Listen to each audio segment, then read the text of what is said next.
5 ways men need to step up when dating you. We're going to dive into this conversation. The reason I paused for a second, I wanted to say 5 ways, but really quickly, for the ladies who are watching this, this is going to be a rant on men, or on their male behavior. But let me just say this: you women are no picnic either. I'm an equal opportunity judger of human beings. So I want to share with you where this video was birthed. I was at a retreat this past weekend, and during one of the shares, one of the gentlemen was sharing how he and his wife are separated. And he was saddened by that. And as he was sharing it, he was also sharing how much he is very dysfunctional in his relationship and in his life. And the way he acted around that was very cavalier, like, hey, this is who I am. I'm kind of a fuck up, and she should just accept me the way I am. And I'm not suggesting that he's a bad guy, but he's got a lot of issues and he doesn't have a handle on his issues. And it occurred to me that his wife has every right to separate from him if he admits to being, for lack of a better word, a fuck up, and he's not really doing anything about it. So I thought about, how does this relate to the dating marketplace today? Was because while that happens to be about a relationship, I do believe there's a significant percentage of men who have unconscious behavior. And look, men seem to do this. The problem with dating is women, and women point the finger at men. And that's why I said earlier, while this might seem like a male bashing conversation, I'm just going to say women equally can be problematic in the dating marketplace. But I thought I'd share with you 5 ways that I believe men should step up. And I'm hoping that any man that's watching this video might take heed of how these changes in your life might make a significant difference when it comes to your experiences. Now, I want to say this: dating is very awkward today, or maybe it'd be a better way to pointing it out. Meeting people is very awkward today, primarily because we tend to meet people through our devices, and we're meeting total strangers. And when we're meeting total strangers, there's a whole different learning curve to get to know a person that we are just not designed to do. We were designed to meet in tribes and mate within the environment we lived in. Now we're connecting with people all across the country for a variety of different reasons. In many cases, people are connecting from a place of loneliness, from a place of lack, needing companionship, connection, and physical intimacy without any real plan on how to determine if this person is right for me. And let's face it, dating is radically awkward. It's hyper-focused on attraction, entertainment, romance, and physical connection without ever really determining, is this person a really good fit for me from my lifestyle perspective? Do we share the same values? And does this person even have the emotional maturity to be in a relationship? These are some of the questions I believe should be asked in the early stages. But the minute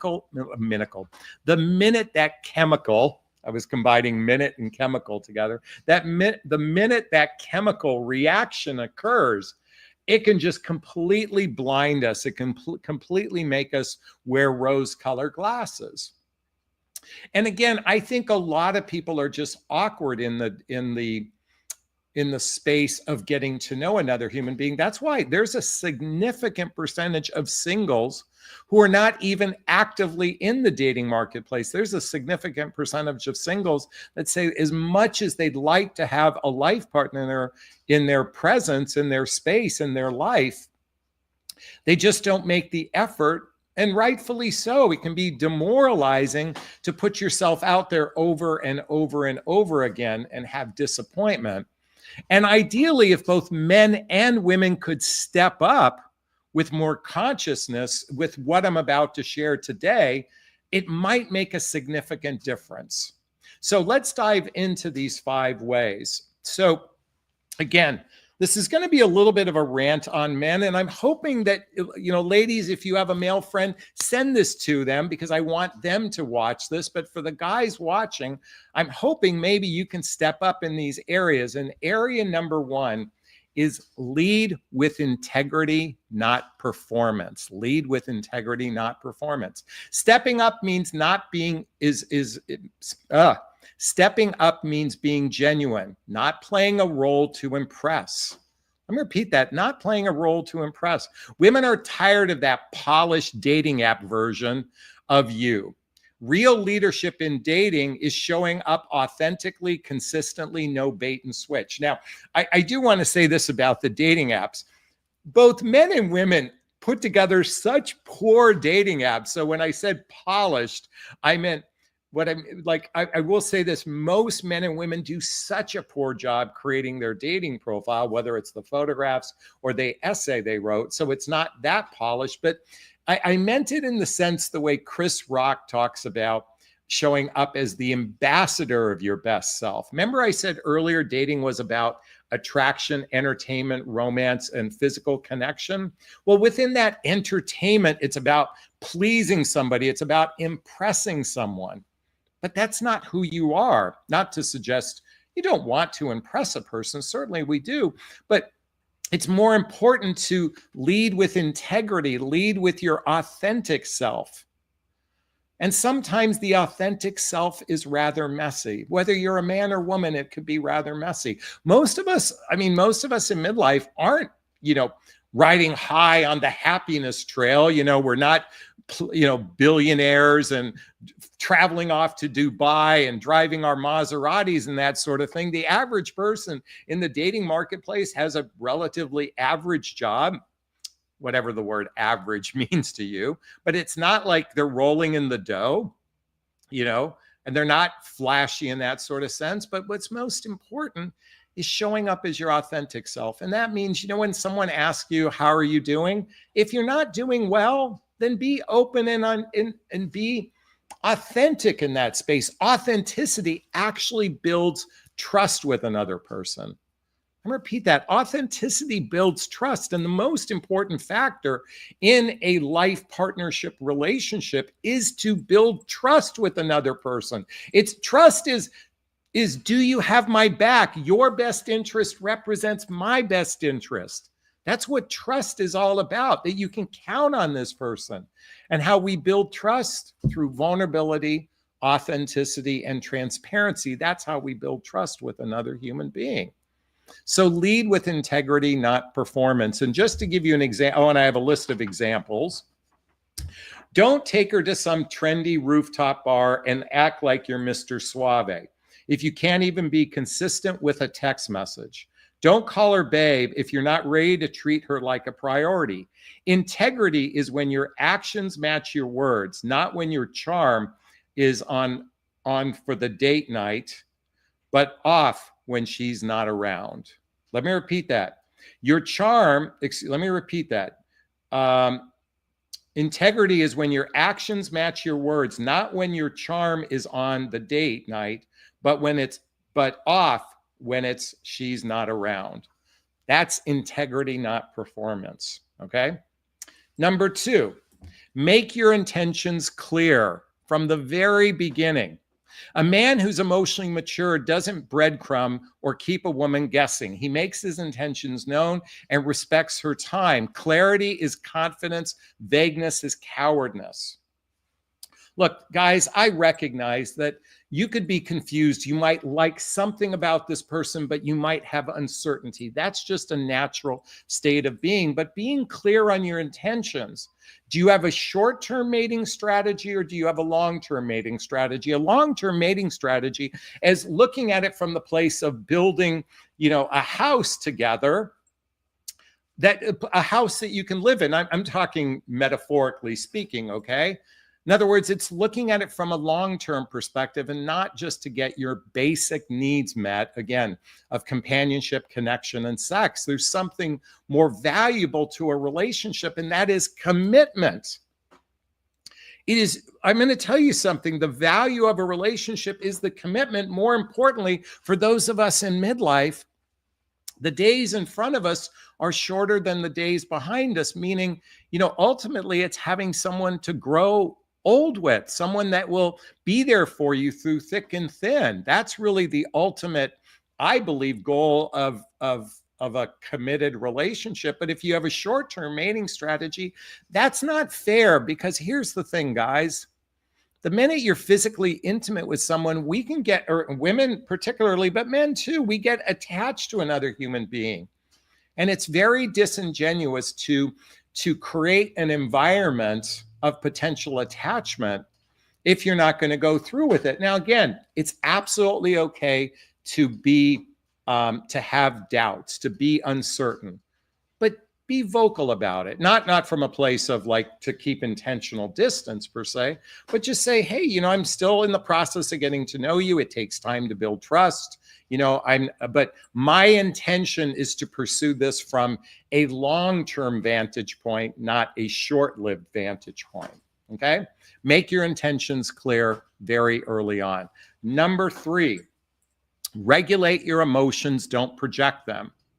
It's time men stop outsourcing their inner chaos. A high-value man knows how to process his emotions without dumping, ghosting, shutting down. Emotional intelligence is sexy, just like what I said a moment ago. Vulnerability, authenticity, transparency. Hey, it's 11:11. Vulnerability, authenticity, transparency. That's how you build trust with another human being. Trust is so critically important. You know, you can act cavalier, you can act dismissive, you can act disinterested, but you know what? That's not fair to another human being. Be intentional. Look, I think listen, within 90 days, you know whether or not this is someone that you see as a potential life partner. You know it, guys. Actually, we probably know it within 6 weeks. I mean, of regular continuous connection. And I mean, if you're seeing someone on average of 2, 3, or 4 days or nights in a week over the course of 6 weeks. Now, of course, your first date might happen 1 week, and then you might see them again the next week, and the next week you might see them twice. But if you're going to start regularly seeing each other, by the time you're seeing each other 2, 3, or 4 days and nights a week, within 6 weeks to 3 months, you have a sense of, is this person potential life partnership material? You know it. But it's not fair to just use them for your own needs of companionship, connection, and physical sex. And certainly, if you are in emotional chaos in your life, if you don't know how to regulate your emotions, if you're not actively seeking therapy or some level of personal development, self-help, spiritual work. By the way, guys, if you're not familiar with my book, What the Heck is Self-Love Anyway? A Journey of Personal Development, Self-Help, and Spiritual Work. There's a link below to get a copy of my book. I highly recommend checking it out. By the way, this book is a very simplistic book, but it's a resource to start to work on your emotions. I highly recommend, guys, reading the book Emotional Intimacy by Robert Masters. Because here's the thing, relationships are no longer about survival needs per se. Relationships are about the emotional connection you can have with another human being. Quite frankly, men, I'm going to tell you, it's in your advantage to be emotionally connected, to open up your heart. There is something so freeing when we can operate from that vulnerable, authentic, and transparent place. And as I said earlier, it is very sexy. I know you've been indoctrinated in the red pill that anytime you show emotions, that's weakness, and a woman will lose respect for you. And it's quite the opposite. She will gain more respect. Now, if you're constantly vomiting your problems and you're constantly wallowing and complaining, no, that's not very sexy. Come on. But it's okay to have a fear, to have doubts. Just be upfront about them. That's all they're asking for. Oh, I forgot to give you the examples for number 2. Make your intentions clear. I apologize. I got off track. I have to come back to this note. To number 2, make your intentions clear. Instead of saying, let's just see where this goes, I'm in a place, this is what you say instead. I'm in a place looking to build something meaningful. How about you? That kind of clarity doesn't scare off the right woman. It attracts her. Grown-ass men don't hide behind vague talk to keep options open. And number 3, make your intentions clear. Or excuse me, regulating your emotions. If you've had a hard day, say, hey, I'm feeling off today. I just want you to know it's not you. That's emotional regulation. What's not cool is picking a fight, disappearing, or acting distant and making her feel like she did something wrong.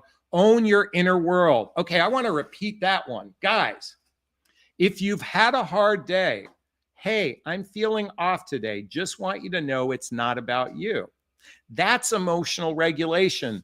What's not cool is picking a fight, disappearing, or acting distant and making her feel like she did something wrong. You own your inner world. That's regulating your emotions. Okay. Number 4. Be curious, not controlling. Be curious, not controlling. Ask questions, listen deeply, be genuinely interested in her world instead of trying to win her or fit into her pre-written script. Connection thrives when curiosity is replaced with control. Guys, a relationship is about two people building something together. It's not about getting only your needs met. A relationship is to be in service of someone else's needs. And how are you going to know what they need if you don't ask really attentive questions about what's going on inside her inner world? Men, I'm here to say, you can have a glorious, beautiful life with another human being that will be so nurturing, so loving if you step into your power, step into your empowerment of your emotions.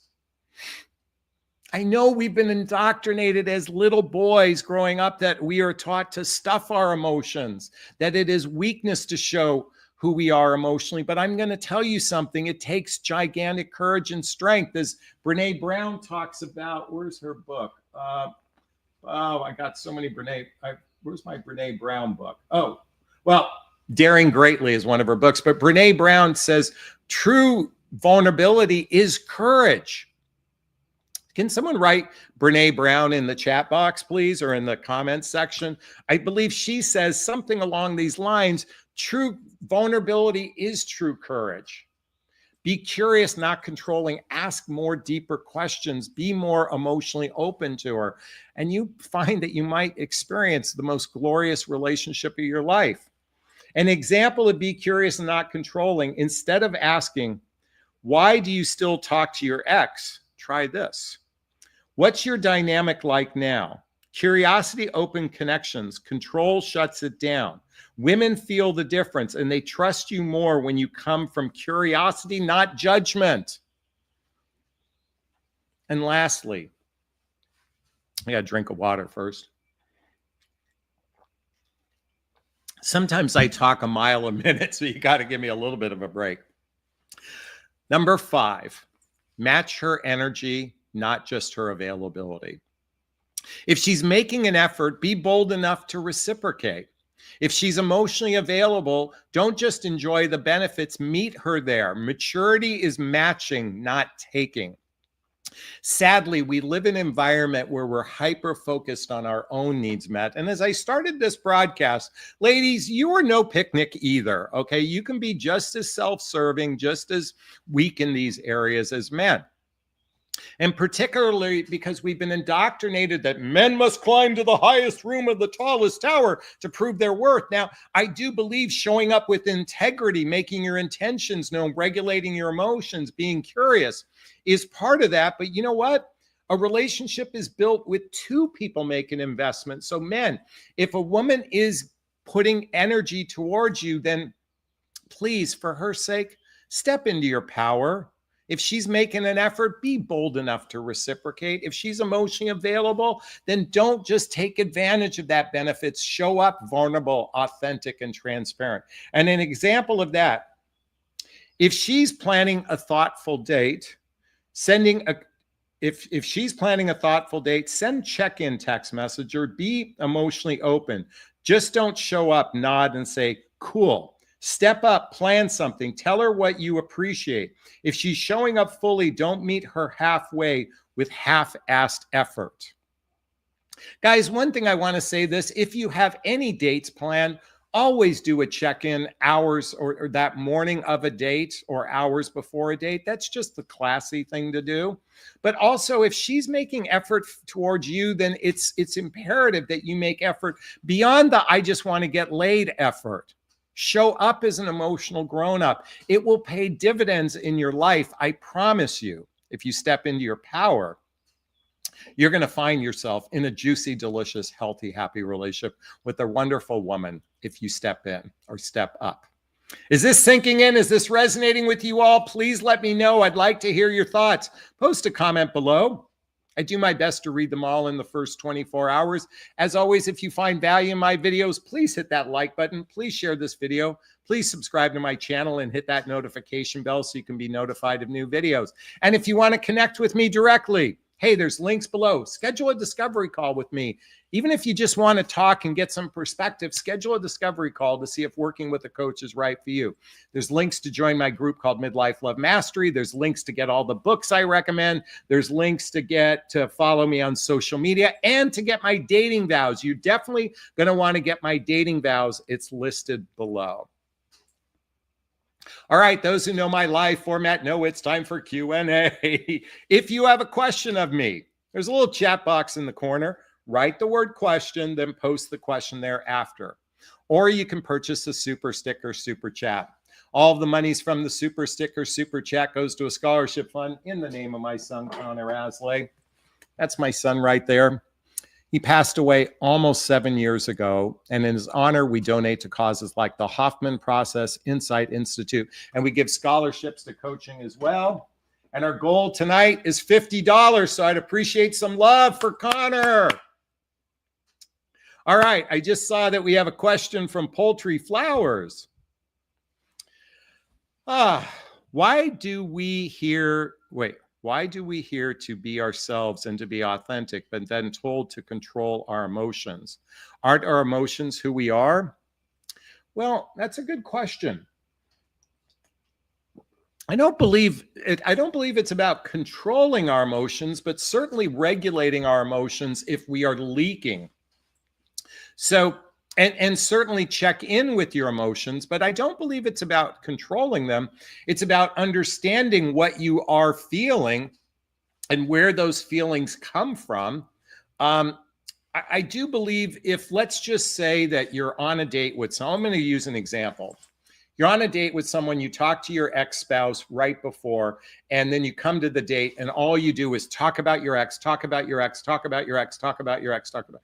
I don't think you need to take up someone's entire date talking about your ex. That would, I think, regulating your emotions might be to process on your own, or simply say, hey, I had a disturbing phone call.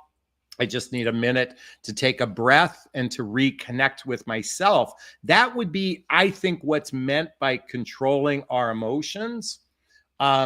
So we don't dump on another person until we've built trust with that person. I think once you build trust, but I will say this, oftentimes humans operate from a victim consciousness, and I think controlling our emotions is really a regulation of our emotions, particularly when we're sharing with someone else, not coming from a place of victimhood, but from a place of empowerment. I think that's what I'm leaning into regarding that question. So good question, though, Poultry. I appreciate that. Michelle wants to remind everyone, Brene Brown, true vulnerability is curiosity, not judgment. I believe, though, she does say something about vulnerability is courage, though, something along those lines. Okay, let's keep going here. Wait, what does this say? The relationship is actually the official third party in every partnership. Yes, Michelle, I believe what you're saying is there's a you, there's a me, and then there's a collective we. The we is a separate relationship. I agree with that. I think a relationship is a separate entity, something to be nourished. Just like two partners joining, like two lawyers joining together in a partnership. They create a partnership agreement. There's two sovereign beings, but the partnership has its own value in it. In fact, you may want to read a book This is a business book, but I highly recommend it. It's called The Partnership Charter, How to Start Out Right with Your New Business Partnership. Replace that with relationship, but this book by David Gage is really a fascinating book to use from a relationship perspective. Let me just pull up some of the chapters just to give you some context. Partnership vision and strategies, pieces of the pie, roles and titles, money, like governance. This would be good. I mean, again, this is a great book to kind of model for a romantic relationship. I know it might seem counterintuitive, but I think there's a lot of good nuggets in that book. Okay. Hey, Roller Girl just gave us $1.99 super sticker. Thank you for the love. We appreciate you. Zen. Oh, by the way, if anyone wants to join the Love Seat, there's a link right now. If you want to join the Love Seat, I just posted it. Zen Maiden is in the house, and she says, how does this apply to an avoidant? When the authentic appears as such, but no way to predict who they really are. So people that have an avoidant love attachment style, if you're new to that, folks, I highly recommend reading the book Attached by Amir Levine and Rachel Heller. The characteristic for most avoidants tend to be emotionally, I'm going to call them emotionally constipated, emotionally repressed. And they struggle sharing their emotions. They have a very difficult time. Yes, I would say a person who's avoidant has, is a challenge to be in a relationship with them. I think a person who is highly anxious could have leaky energy. I think it would be best that those couples that represent either one of those love attachment styles should work with a couples therapist while they're building their relationship together, because they probably don't know how to advocate for their needs. In fact, I would highly recommend those couples read the book Nonviolent Communication by Marshall Rosenberg. By the way, all the books I recommend are listed in the Jonathan Recommend books. I think if you want to have a healthy relationship, then learn the skills and heal the wounds that cause it to be difficult to actually partner with another human being. We are so hyper-focused on attraction, entertainment, romance, and physical connection that we human beings haven't really evolved that far, from an emotional standpoint. I think on some level, we're just still grunting on an emotional standpoint. So it requires doing inner work. In fact, I highly recommend reading the book, The Hoffman Process. The Hoffman Process. This is a deep dive into healing childhood wounds and adult traumas that makes it problematic to be in relationship. I mean, these are just some of the suggestions I had, Zen Maiden. Thank you for that question. I really appreciate it. All right. Debbie's in the house. Do you agree with Gary Zukav that any emotional behavior that is not positive is from fear and not love? Well, first off, we have to look at emotions as just being emotions. They're not good or bad, but what we traditionally say are negative emotions. Again, let's not put a value on them in that way. I do believe most of the time anxiety comes from fear, uncertainty comes from fear. Disgust, an emotion like disgust might come from anger. I think it runs the scale. But ultimately, I think we have a choice to go with fear or love. I think we have not been, as a human species, we haven't really practiced stepping into love on a regular basis outside of the physical pleasures, the pleasurable needs or pleasurable experiences of love. But yeah, I would venture to say that I do believe that it's kind of either fear or love. Okay. That's just from my vantage point. So I agree with that, Debbie. Thank you so much.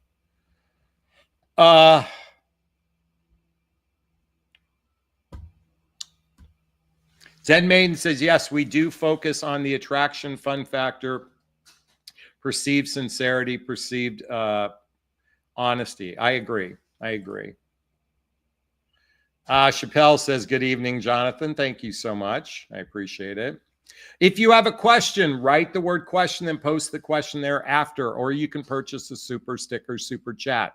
All the monies from the super sticker, super chat goes to a scholarship fund in the name of my son, Connor Aslay, and there's a little chat box there. Hey, Debbie, why don't you join us on the love seat and we can talk about your relationship? I just posted a link. It'd be great to have you on. Deborah, I mean. If you have a question, post the question. I'm getting hot up here. Up here, meaning my loft where my studio is.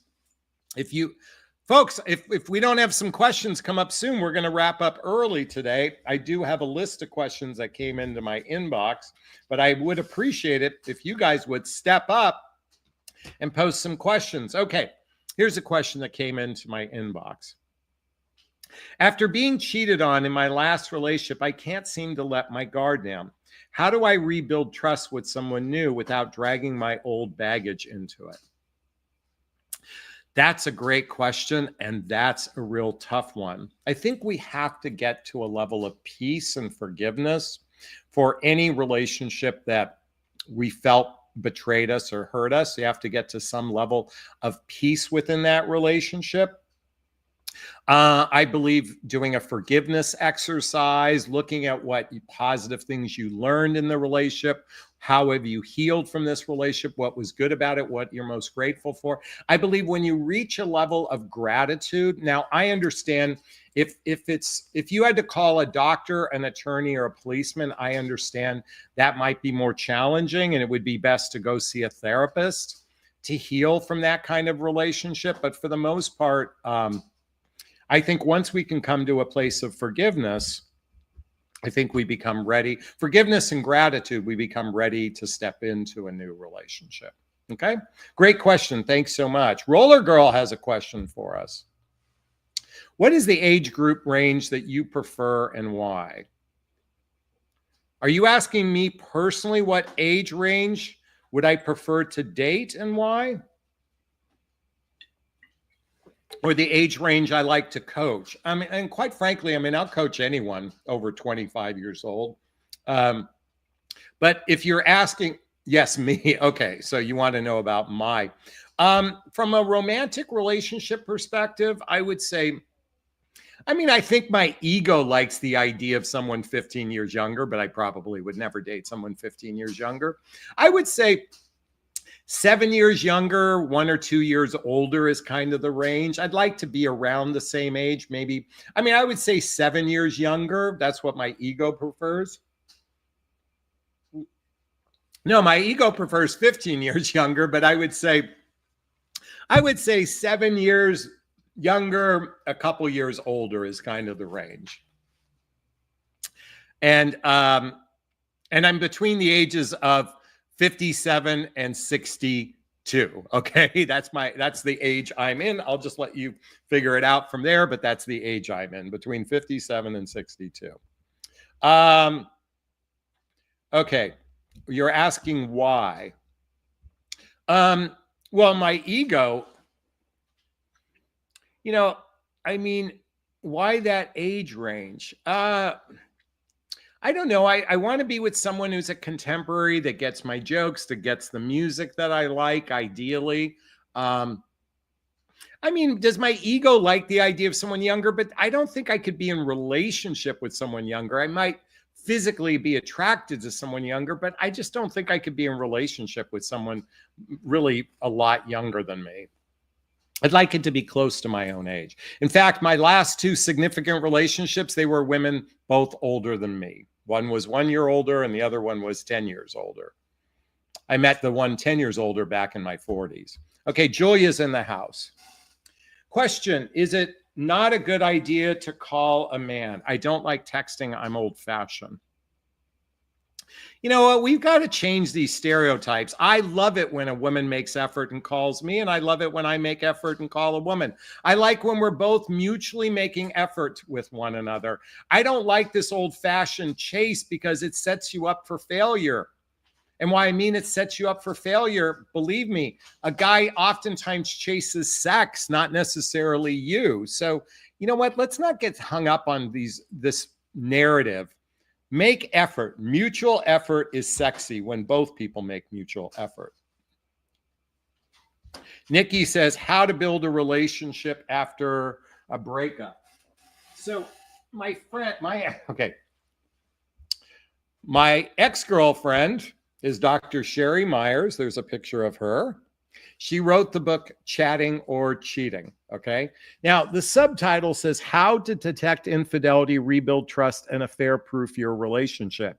You can apply so much of her book to breakups because it doesn't have to be about genuine infidelity. But I love what she created in this book about building a relationship that's it's basically breakup proof. So my suggestion is buy her book. It's $11.99 on Amazon. And I think you might find it interesting. Okay. Roller Girl says, thank you for answering. Yesterday, I attended and shot video for a male friend in his early 60s and married a 22-year-old. Oh my God, that sounds like Bill Belichick. No, Bill Belichick, I think, is 72 with someone in her late 20s. Listen, I would venture to say that gentleman, if he owned it, it's for superficial reasons. I mean, it's for his ego. But he might have something, might be something there. You don't know. I can't know genuine love can come in all different forms. So Zen Maiden says, the age range thing is about how you look and feel about yourself. To me, 10 years younger is very similar. I find the age range older than me. Most don't have the young spirit I desire. I know women 10 years younger than me that look like, not look like, but they act like old hags. And I know people 10 years older than me and they seem to act 20 years younger than me. I look at my son, my oldest son, Colin. There's a picture of him right there. He's a very old soul gentleman. He's got what I believe to be a mature, he's more like a 40-year-old than he is a 20-something-year-old. So anyway.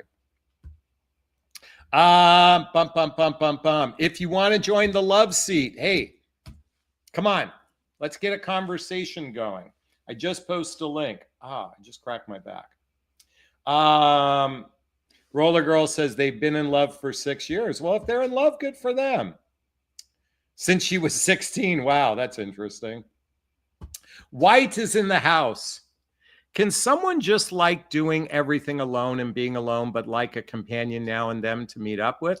Absolutely. I think nowadays, I think it's okay to have casual relationships. And there's nothing wrong with it if you go into it with intentionality. If you go into it being transparent with one another, I think casual relationships is going to be the evolution of mankind. I think partnership-based relationships are becoming fewer and fewer. And I think casual relationships, casual meaning they're not building a life together, but they're enjoying life together.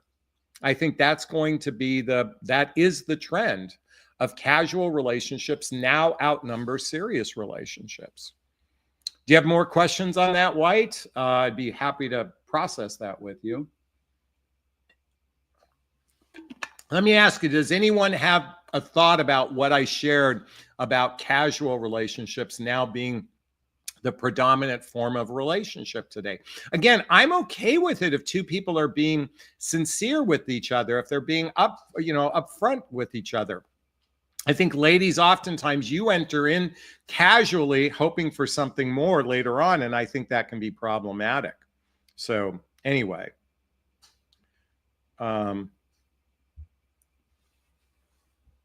right, Nikki's in the house. Sorry, forgot to say build a relationship after a breakup with an avoidant attachment style. How to reestablish a relationship, friendship, and bond. Well, two people have to want to work on it together. The context of the book I was talking about, Nikki, is two people wanting to work on it together. Avoidant people tend to be less they tend to be less emotionally expressive, so it can be problematic. But you have to both want to work on it together. That's the main crux of what's needed to be able to push through and come to hopefully a happy place together. You both have to want it. And you have to be willing to work on it. And you have to be willing to ask what each other needs from a relationship. I think one of the things we need to sit down with each other and go, what do I need out of a relationship? What are my needs? And because a relationship is about being of service to each other's needs. Anyway, Paltry says casual equals cooties. Well, I mean, you can be monogamous and exclusive and still be casual. In other words, it doesn't have to be a partnership-based relationship, but you can still be you can be monogamous and exclusive. You can agree to monogamy and exclusivity, but if you don't, then make sure you have protection. And that word cooties, I haven't heard. Well, I'm old school. That's a word I've used frequently. Okay. Michelle says, I am honestly uncomfortable with casual relationships. They aren't commensurate ones. You know, the first 90 days before two people fully commit to one another, there is a sense of casualness, but if you both agree that you want to explore a fully serious relationship, I think within 90 days to 6 months, is the shit or get off the pot period of the dating process. Roller Girl says society does seem to be dating casually more nowadays and more people living alone and some not alone. The reason why we're dating casually is because we're meeting strangers. We don't know really who they are until we spend a fair amount of time with someone. And it's casual because we don't want to make a promise we can't keep. That's why it takes about 90 days to build a sense of real trust with a person. First off, it takes about 100 hours of face-to-face time to build the first layer of trust. And then it takes 200 hours of face-to-face time to start building a real, genuine friendship. And it takes 300 hours of face-to-face time to start knowing whether or not this is a person you want to invest in. So 300 hours, that's roughly 3 to 6 months of face-to-face time. Julia says, out of all the books, which is your favorite? I think without a doubt, this is by far my favorite book, Julia. It's The Untethered Soul by Michael Singer. Here's my instructions. And by the way, there's a link below to get a copy of the book. Here's my instructions. Only read one chapter at a sitting. This is very deep and intense. It's by Michael Singer. It's one of my all-time favorite books. Also, I'm kind of partial to this book too. Where is it? Bump, bump, bump, bump, bump. What the Heck is Self-Love Anyway? A Journey of Personal Development, Self-Help, and Spiritual Work by Jonathan Aslay.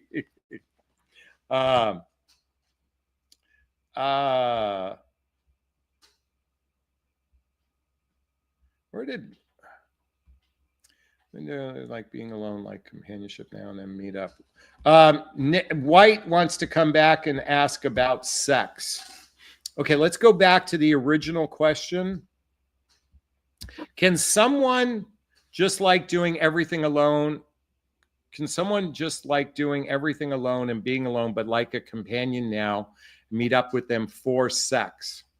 You can do whatever you want. Friends with benefits is a very common relationship.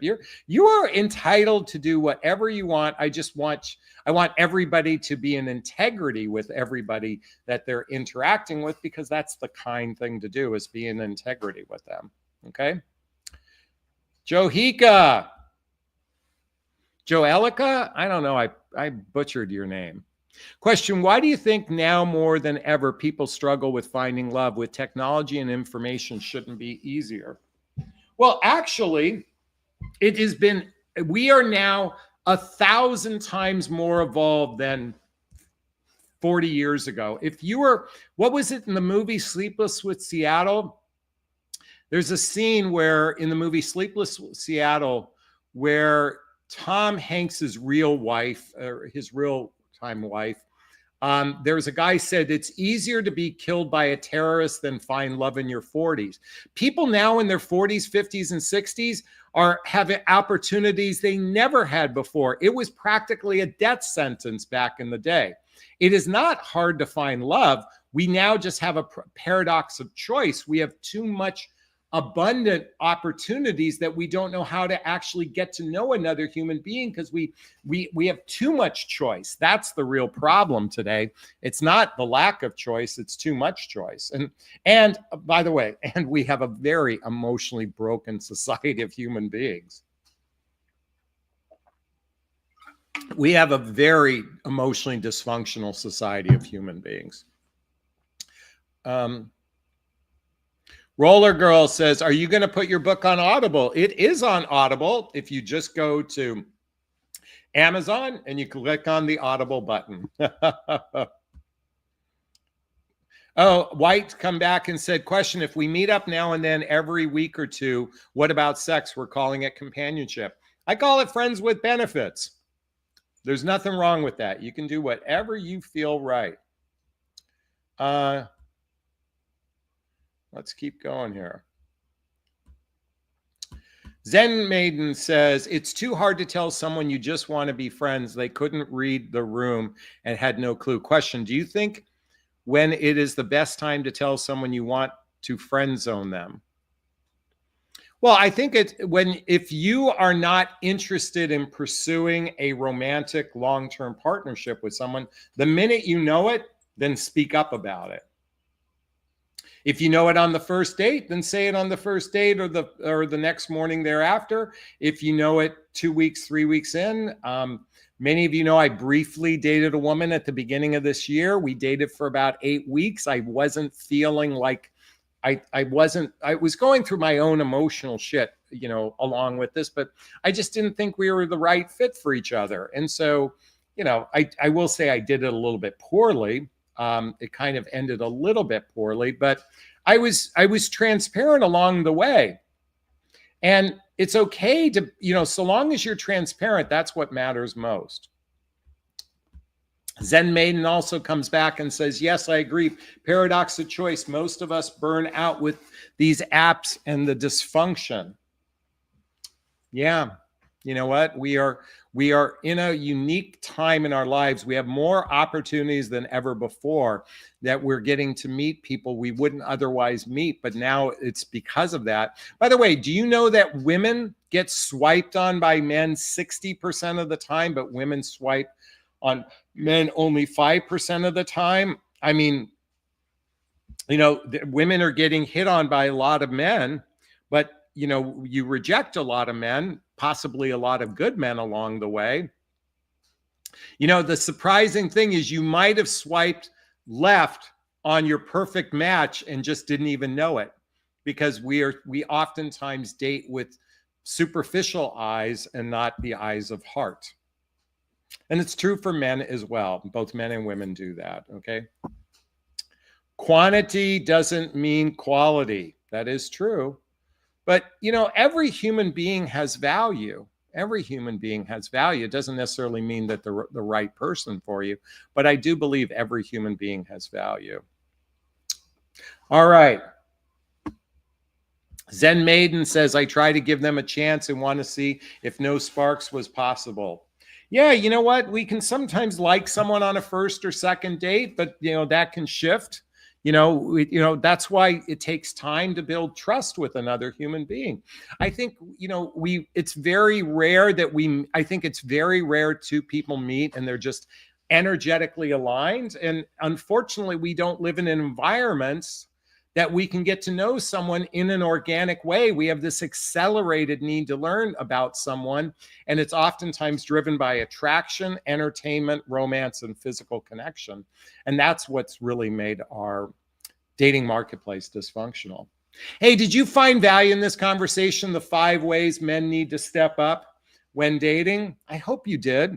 I hope you found value in it. Just to reiterate those 5 ways, men, for the men listening, Lead with integrity, not performance. Number 2, make your intentions clear very early on. Number 3, regulate your emotions. Don't project them. Number 4, be curious, not controlling. And number 5, match her energy, not just her availability. I hope you found value in this conversation. I'd like to hear your thoughts on it. Post a comment below. I do my best to read them all in the first 24 hours. As always, if you find value in my videos, please hit that like button. Please share this video. Please subscribe to my channel and hit that notification bell so you can be notified of new videos. And if you want to connect with me directly, there's links below to schedule a discovery call with me to see if working with a coach is right for you. There's a link to join my group called Midlife Love Mastery, where you can have direct access to me on a regular basis. There's a link to get all the books I recommend, to get my dating vows, and even to follow me on social media, all listed below. All right, I'm going to wrap up this video as I always do. First off, give myself a big, gigantic Jonathan Bear hug of self-love. I'm going to reach into the camera and give you a hug of love, if that's okay. I'm asking you to turn to someone, a pet, a teddy bear, a pillow, and give it or them a hug of love, because hugs are a great source of love. And let's face it, we could all use more love in our lives. I want to thank Lisa and Nikki and Roller Girl and Zen Maiden and Pest and White and Melt and Julia and RM Bells and Joika and Nikki. I probably said Julia, I already said that. Poultry Flowers and Debbie. Everyone, thanks so much for being on. Wishing you all a super duper wonderful evening. Be well. Thanks. Bye-bye. Bye-bye.